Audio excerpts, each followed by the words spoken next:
Thank you very much. We now proceed on to the reading of the obituary by Aziz and Anjana's nephew, Mayor Lodia. Mayor, may I invite?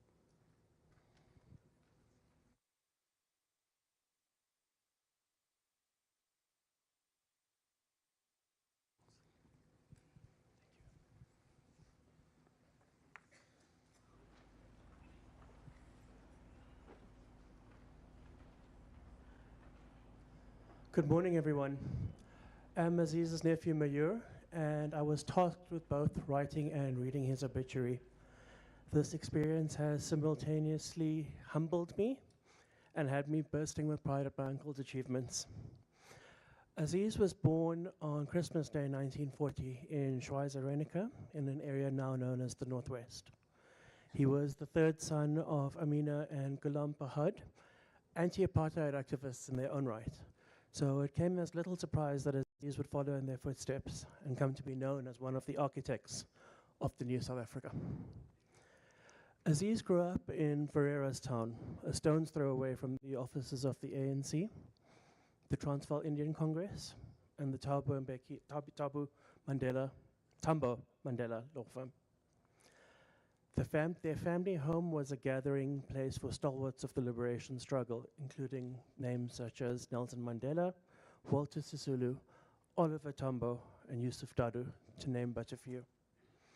In Aziz's own words, the cumulative experiences of Ferreira's town provided the driving impulse that made politics part of my DNA. Aziz and his brother Isup were leading members of the Transvaal Indian Youth Congress, and they went into exile to London in 1964. Before this, Aziz had graduated with a BA in Sociology and Afrikaans from the University of the Witwatersrand.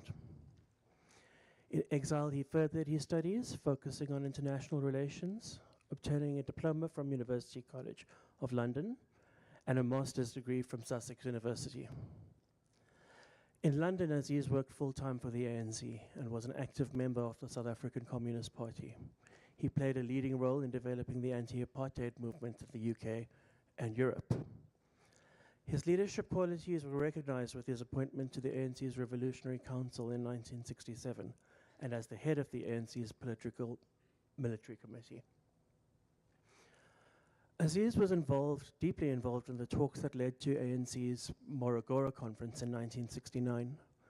This was a political milestone, as it was here that it was decided that all ANC structures below the NEC would be open to all South Africans, irrespective of race, ethnicity, or religion. He was elected to the ANC National Executive Committee in 1985, where he served for 22 years.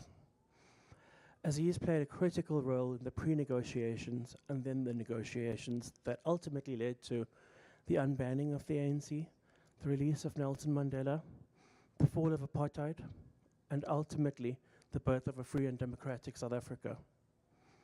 He laid the groundwork for the first secret talks with the apartheid government that took place in the UK, and he prepared the space for formal negotiations that followed. Despite setbacks, Aziz remained committed to his vision of a just, peaceful, and democratic South Africa. This vision would come to characterize his role post-94 as a consummate diplomat and co-architect, along with Nelson Mandela, Thabo Mbeki, and Alfred Nzo, of the new South African foreign policy. Aziz returned from exile in 1990, and in 1994 he was appointed Deputy Minister of Foreign Affairs in the first post-apartheid cabinet. He held this position until 2008 and used the opportunity to craft, shape, and implement our country's foreign policy. This ensured South Africa's return to the international fold and positioned it as a global player, committed to the values of multilateralism, global cooperation and solidarity, the promotion of peace, security, and democracy, the development of South Africa and the continent, and peaceful conflict resolution. Aziz's leadership ensured that South Africa's reintegration would position it as a leader in international reform towards equality, respect for human rights and humanitarian intervention, and growing democracy on the continent. In fact, he made Africa a priority in South Africa's foreign policy. Aziz was a tireless crusader for peace, both locally and internationally. He co-shepherded South Africa's return to, or entry to, a range of multilateral organizations concerned with peace, security, justice, equality, and solidarity. These organizations included the G7 plus Russia, the Commonwealth, the Non-Aligned Movement, the Southern African Development Community, and the Organization of African Unity. Together with Thabo Mbeki and other senior diplomats, ideas around the African Renaissance were developed, and South Africa took a leading role on the continent in the transition of the OAU into the African Union, on the new Partnership for Africa's Development, NEPAD, and the African Peer Review Mechanism. Aziz was particularly involved in peace negotiations in Burundi, the Democratic Republic of Congo, and Angola. In the early 2000s, he conducted negotiations with Iraq in efforts to convince Saddam Hussein to cooperate with the international community and avoid a US invasion. Between 2008 and 2019, he served as South Africa's envoy to the Middle East. He served as chairperson on the South African Council on International Relations and as chairperson of the Ministerial Review Panel on South Africa's foreign policy. Aziz dedicated over 6 decades to the promotion of peace, security, justice, and international solidarity. His ideas and actions have consistently been dedicated to the core values and principles of, in his own words, building a better South Africa, a better Africa, and a better world. I dare say he succeeded. Aziz's contribution is recounted in his memoir, Insurgent Diplomat, published in 2014. Towards the end of the memoir, he writes, I have attempted to demonstrate the resilient power of dialogue and the necessity of building trust and confidence with our adversaries.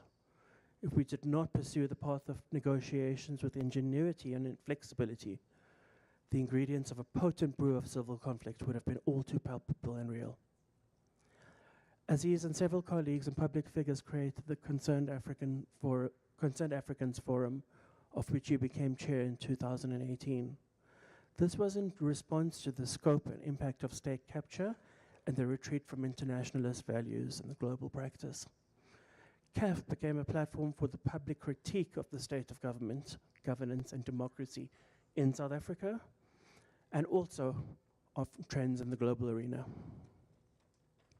In recognition of his contributions, Aziz was awarded MK medals in bronze and silver, the South African Intelligence Services Medal in 2007, the Military Veterans Decoration Medal in Platinum class in 2012.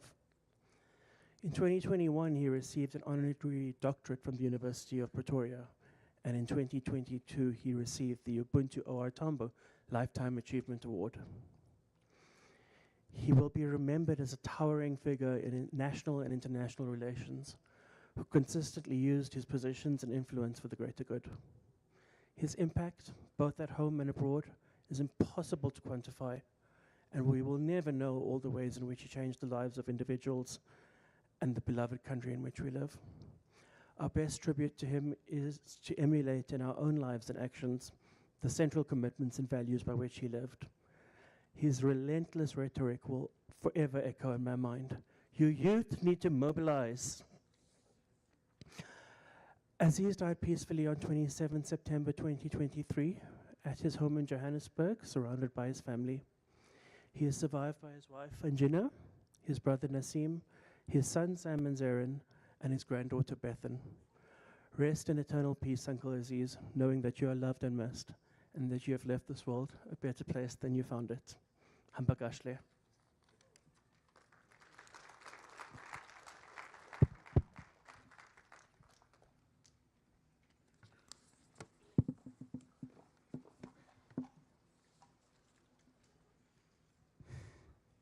Thank you very much for that obituary. I think we have picked up now that Aziz loyally served 7 presidents of our movement, the African National Congress, served and acted as counsel in different ways to all 5 presidents of our republic in the democratic era. He did so with humility, exercise of great intellectual prowess, and an abiding faith that this republic will withstand the many trials, sometimes acts of betrayal, and eventually rise to regain its hard-earned place in the advancement of the cause of human progress. He remained optimistic up to the end. In my last, most precious visit to him on the 6th of this month, just 3 weeks ago, he exuded both his sadness and yet this abiding sense of faith in the people of our country. Little did I know then that our conversations that day were our goodbyes. I will remain eternally grateful to you, Anjina, for you opening your home to me that day. And may God give you and the family strength. And may the passage of time erase the pain and leave you with the many rich and happy moments you had with Aziz. Above all, may you bury deep in your hearts the sad smiles of a nation proud of you that you helped to nurture and kept dignified to the last day. So precious a natural asset. It is now my singular honor, Mr. President, to invite you to deliver the eulogy.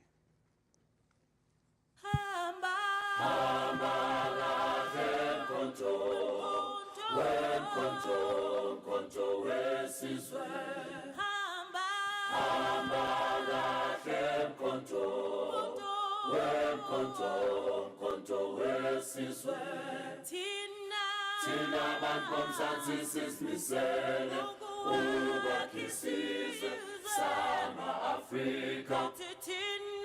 Thina bantu bomzansi sisimisele ukwakhisizwe sama-Afrika. Hamba kahle mkhonto, mkhonto wesizwe. Hamba kahle mkhonto, mkhonto wesizwe. Thina bantu bomzansi sisimisele ukwakhisizwe sama-Afrika. Thina bantu bomzansi sisimisele ukwakhisizwe sama-Afrika. Hamba kahle mkhonto, mkhonto wesizwe.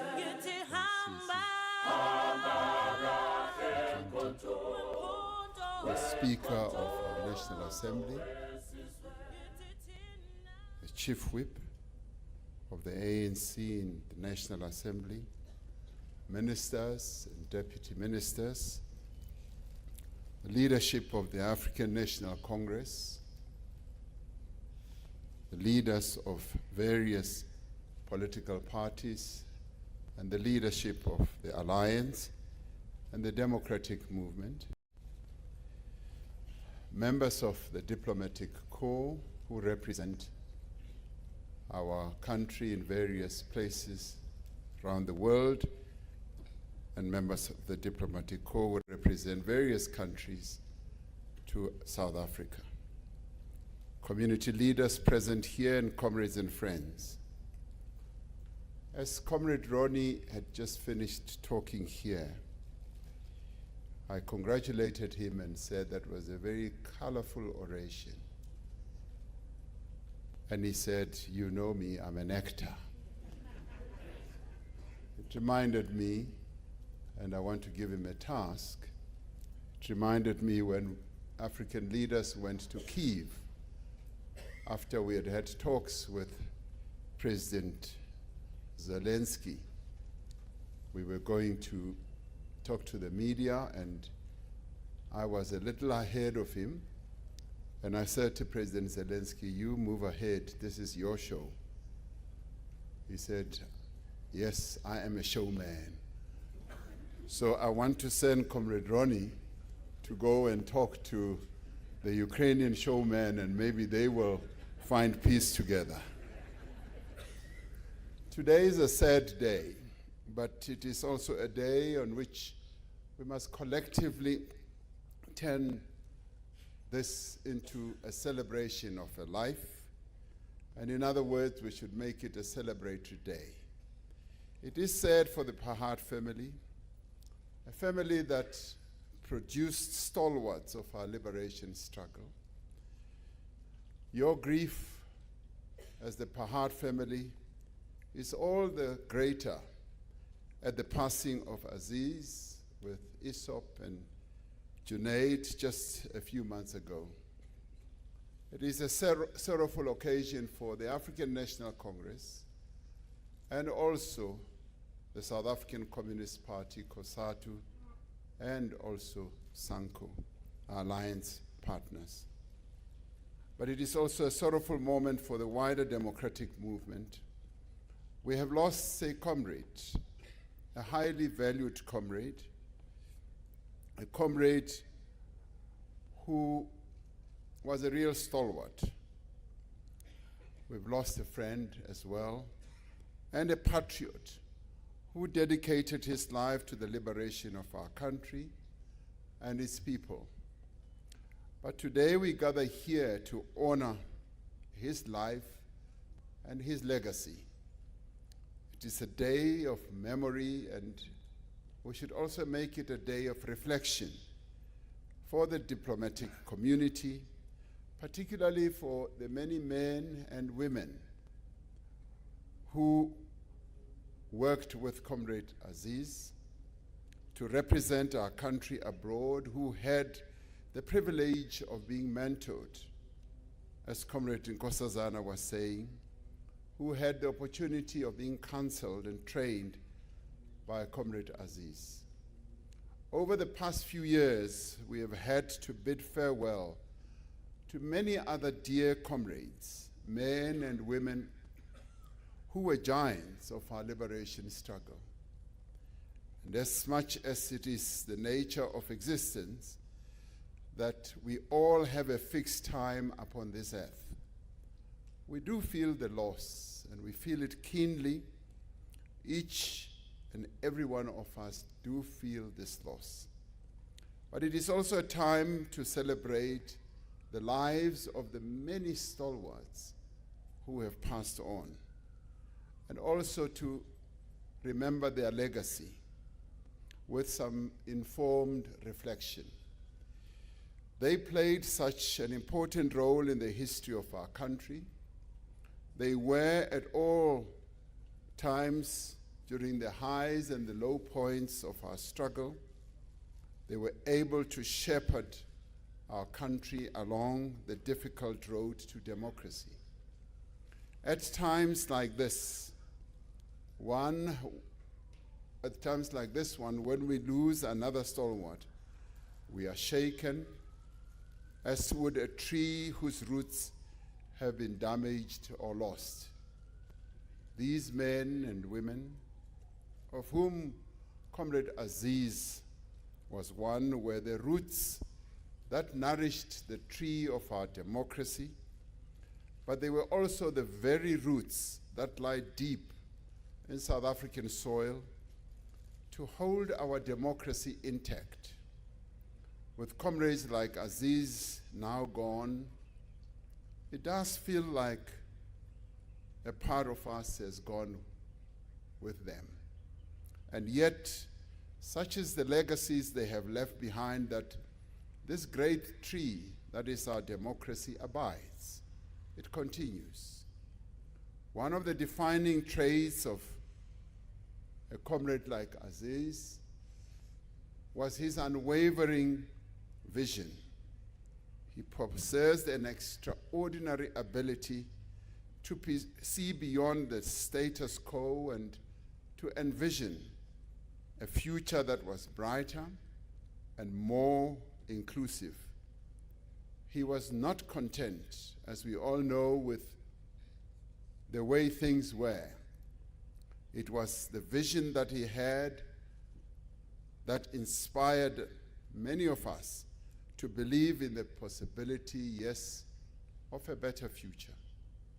As men and women like Comrade Aziz charted our struggle forward, we faced challenges as we had to.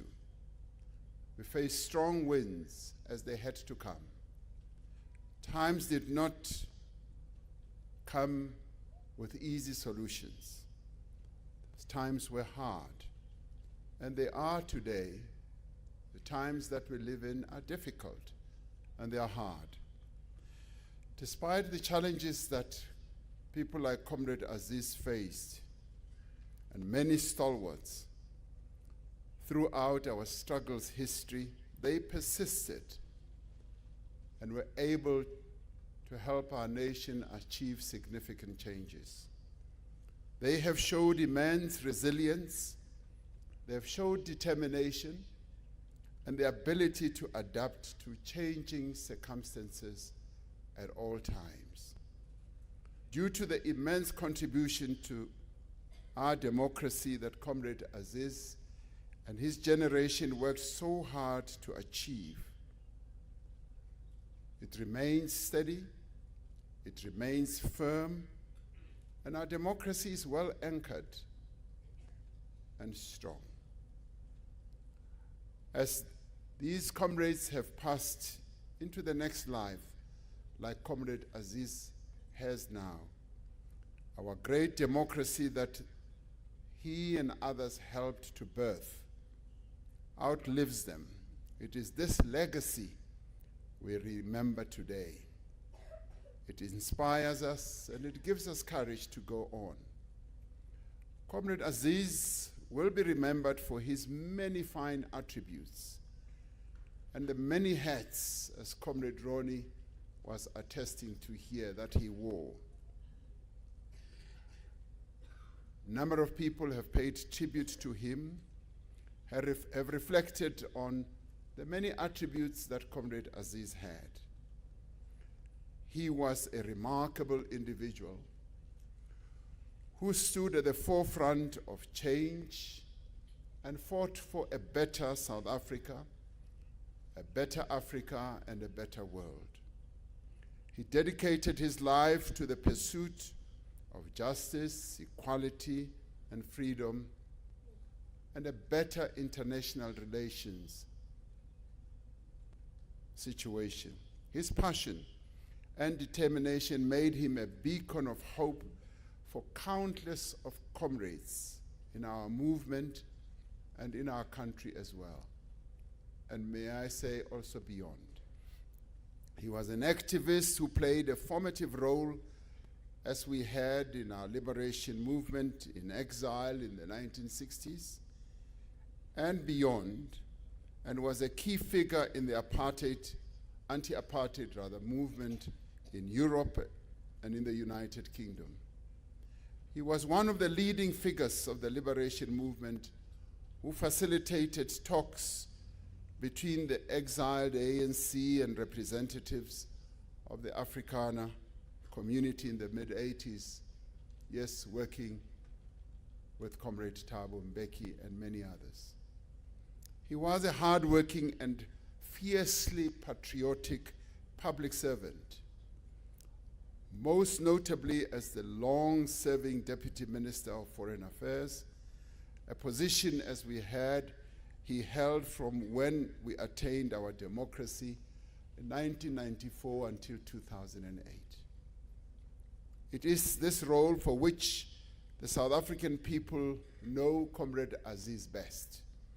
He was a prominent voice in the foreign affairs space, an astute diplomat, a legendary networker, and for the many who worked with him, a warm and affable comrade.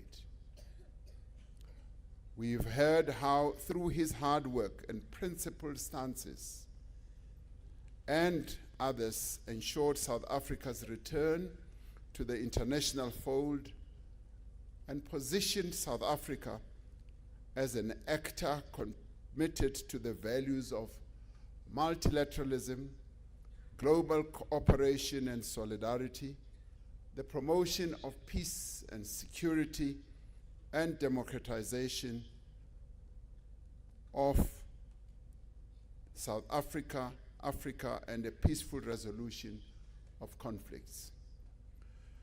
Comrade Aziz's leadership ensured that the reintegration of our country would be based into the international community, would be based on strong leadership, on a strong leadership role of South Africa in terms of international institutional reform to create a more equal global order, establishing new forms on the continent and norms on the continent with reference to democratization, the respect of human rights and humanitarian intervention, and the spirit of Pan-Africanism, putting Africa at the center of the country's foreign policy. Our country's resurgent leadership role on the global stage is something that would have pleased Comrade Aziz immensely, for it is this role that he, Comrade Thabo, Mbeki, Comrade Nkosazana, Dlamini Zuma, and many others worked hard to achieve. Since his passing, there have been many tributes paid to Comrade Aziz and to the role that he played in international relations arena in the formative years of our democracy. In this regard, his legacy is assured. As Deputy Minister of Foreign Affairs, he was involved, yes, in peacemaking, peace building, and mediation efforts in a number of conflicts on the continent and in the Middle East, as we had. In reflecting on his life and contribution, we should draw on the words of Islam's holy book, the Quran, where it speaks about the virtue of steadfastness. In chapter 16, verse 96, it says, "Whatever you have will end, but whatever Allah has is everlasting. And we will certainly reward the steadfast according to the best of their deeds." Close quotes. We all know that Comrade Aziz was not a man given to sentimentality, nor to false exhibitions of piety. He never laid claim to being overly virtuous. We will remember him for his dry wit and his irreverence, be it about politics, matters of the faith, or the human condition in general, or even going after the misfortune of the rocket with Comrade Ronnie going to have soft tea in a nearby sport where they served hard drinks and soft tea as well. And yet I draw inspiration from this verse because steadfastness, unwavering commitment, humility, and quiet strength defined our departed comrade and brother. As we bid him farewell at the end of his earthly journey, it is necessary that we not only reflect on a distinguished career, but on what made him so good at what he did and what we can learn from him. He gave meaning to the idea of servant leadership. In whatever role he was given, he showed steadfastness, self-reliance, commitment, sacrifice also to a great cause. He lacked ego, but he underpinned everything he did with principle. Those who have read his fine book, Insurgent Diplomat, will have been struck by a narrative that is not so much about an individual and their exploits than it is about charting of the evolution of our country's foreign policy and those who enriched it. This was vintage Aziz Pahad. It was never about him. He never sought to place himself at the center of the narrative of our democratic history. He was not consumed by the pursuit of fame, status, or of accumulation of riches. For him, South Africa was the central character. The democratic state was the protagonist of the South African story. Such is the nature of a truly great comrade. Comrades like him are servants of the people. They are willing and prepared to serve, whether it is in high office or in the trenches. They are not obsessed with titles, prestige, or being quoted.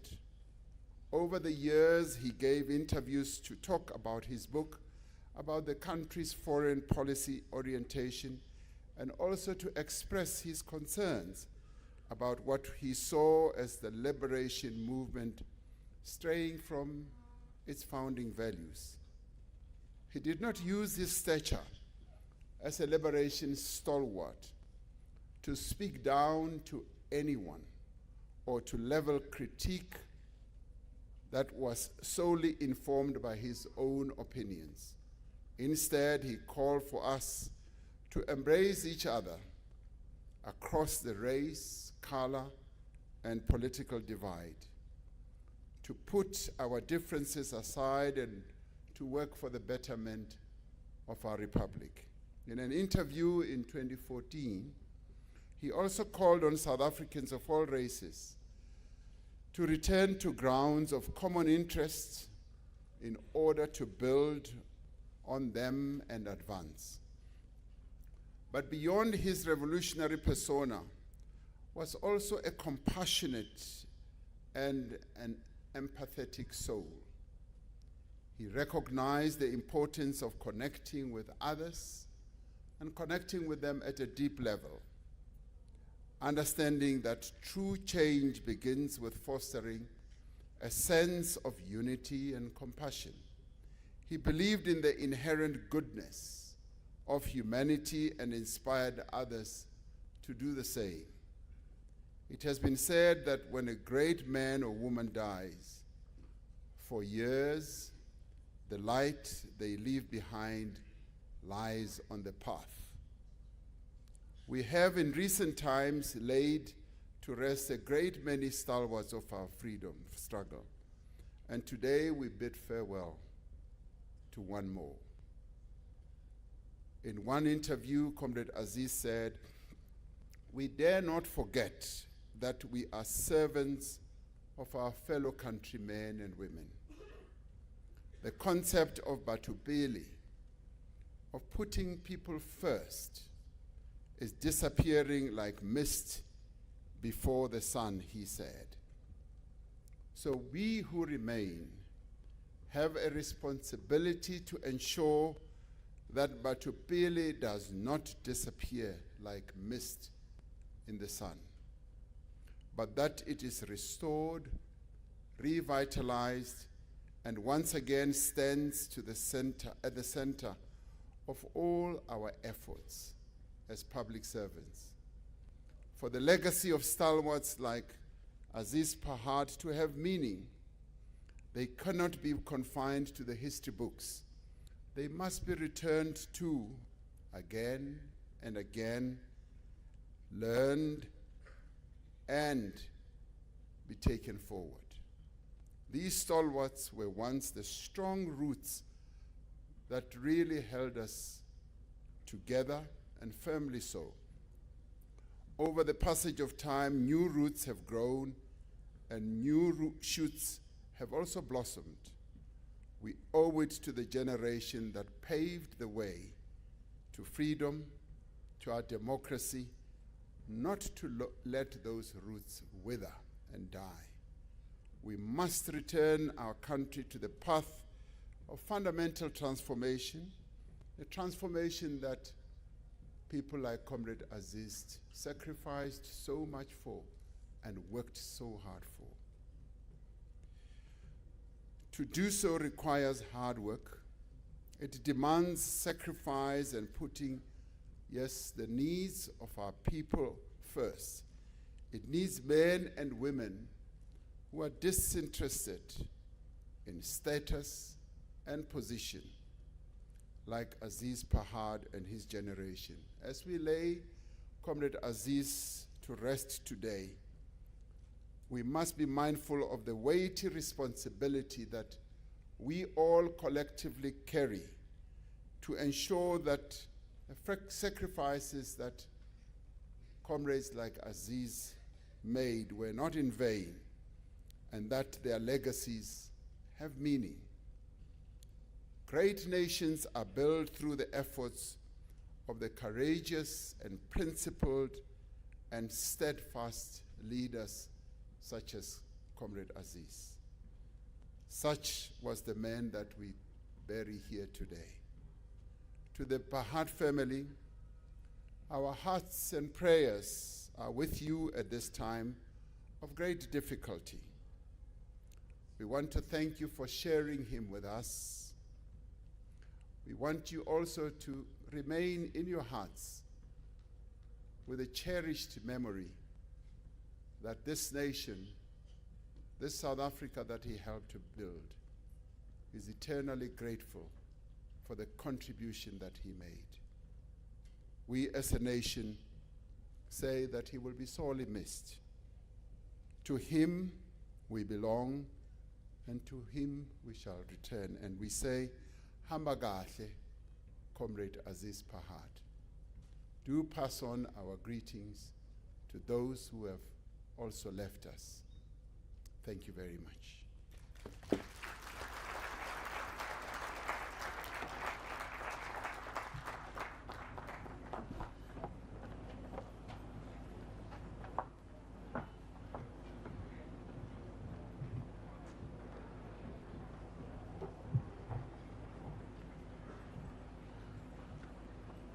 Thank you, Mr. President.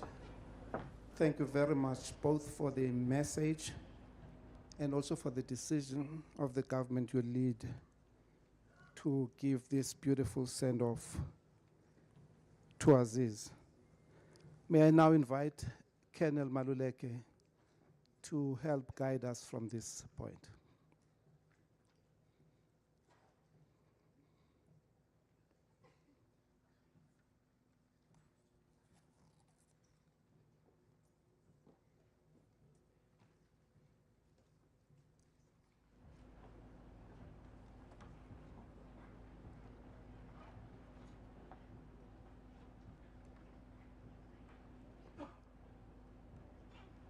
Thank you, Dr. Ayanda. The undraping proceedings of the coffin under the command of Captain Galawe will now unfold, which will be followed by the handing over of the South African national flag to the Acting National Commissioner of the South African Police Service, Lieutenant General Musikidi, who will hand it over to the President of the Republic of South Africa, His Excellency, Mr. Cyril Ramaphosa, and to the family. Captain Galawe.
Thank you, Mr. President.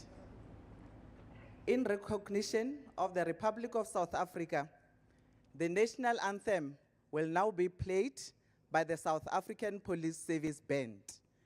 All members in uniform are requested to salute during the playing of the national anthem. And that concludes the official proceedings.